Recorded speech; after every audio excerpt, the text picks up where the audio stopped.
How to help children cope with a disaster. Disasters can leave children feeling frightened, confused, and insecure. Whether a child has personally experienced trauma, has merely seen the event on television, or has heard it discussed by adults, it is important for parents and teachers to be informed and ready to help if reactions to stress begin to occur. Children may respond to disaster by demonstrating fears, sadness, or behavioral problems. Younger children may return to earlier behavior patterns, such as bed, wetting, sleep problems, and separation anxiety. Older children may also display anger, aggression, school problems, or withdrawal. Some children who have only indirect contact with the disaster but witness it on television may develop distress. Steps. 1. Take steps to manage your own feelings and plans for coping. How a child copes with disaster or emergencies is often tied to the way parents cope because children can detect adults' fears and sadness. Parents are almost always the best source of support for children in disasters. One way to establish a sense of control and to build confidence in children before a disaster is to engage and involve them in preparing a family disaster plan. After a disaster, children can contribute to a family recovery plan. 2. Build and use social support systems of family, friends, community organizations and agencies, faith-based institutions, or other resources. Parents can build their own unique social support systems so that in an emergency situation or when a disaster strikes, they can be supported and helped to manage their reactions. 3. Understand that a child's reaction to a disaster is brief and represents normal reactions to abnormal events. A smaller number of children can be at risk for more enduring psychological distress as a function of 3 major risk factors. Direct exposure to the disaster, such as being evacuated, observing injuries or death of others, or experiencing injury along with fearing one's life is in danger. Loss, grief, this relates to the death or serious injury of family or friends.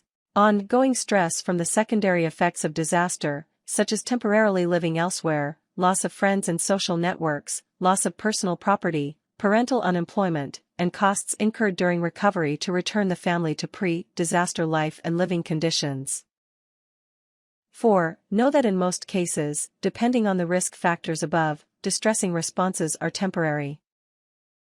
In the absence of severe threat to life, injury, loss of loved ones, or secondary problems such as loss of home, moves, etc., symptoms usually diminish over time.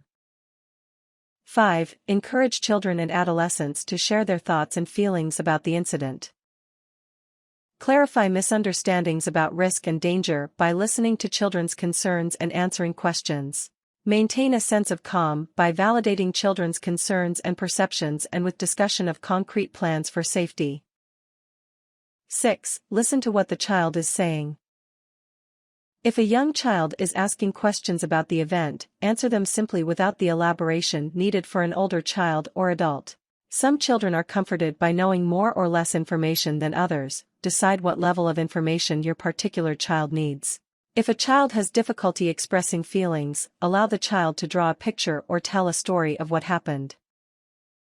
7. Try to understand what is causing anxieties and fears.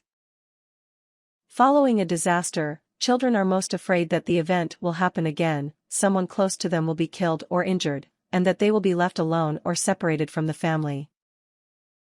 8. Create a reassuring environment for your children. Personal contact is reassuring. Hug and touch your children.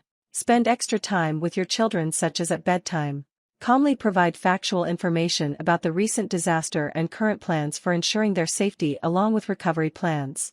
Encourage your children to talk about their feelings. Establish your daily routine for work, school, play, meals, and rest. Involve your children by giving them specific chores to help them feel they are helping to restore family and community life. Praise and recognize responsible behavior. Understand that your children will have a range of reactions to disasters. Encourage your children to help update your family disaster plan. 9. Talk to a professional if you have followed the steps above and your child continues to exhibit stress, the reactions worsen over time, or if your children cause interference with daily behavior at school, at home, or with other relationships. You can get professional help from the child's primary care physician, a mental health provider specializing in children's needs, or a member of the clergy. 10. Monitor and limit your family's exposure to the media. News coverage related to a disaster may elicit fear and confusion and arouse anxiety in children. This is particularly true for large-scale disasters or a terrorist event where significant property damage and loss of life has occurred. Particularly for younger children, repeated images of an event may cause them to believe the event is recurring over and over. If parents allow children to watch television or use the internet where images or news about the disaster are shown, parents should be with them to encourage communication and provide explanations. This may also include parents monitoring and appropriately limiting their own exposure to anxiety-provoking information. Tips. Preparing for disaster helps everyone in the family accept the fact that disasters do happen, and provides an opportunity to identify and collect the resources needed to meet basic needs after disaster. Preparation helps. When people feel prepared, they cope better, and so do children. Parents are almost always the best source of support for children in difficult times. But to support their children, parents need to attend to their own needs and have a plan for their own support. Promote your own physical and emotional healing by healthy eating, rest, exercise, relaxation, and meditation. Maintain a normal family and daily routine. Limit demanding responsibilities on yourself and your family. Participate in memorials.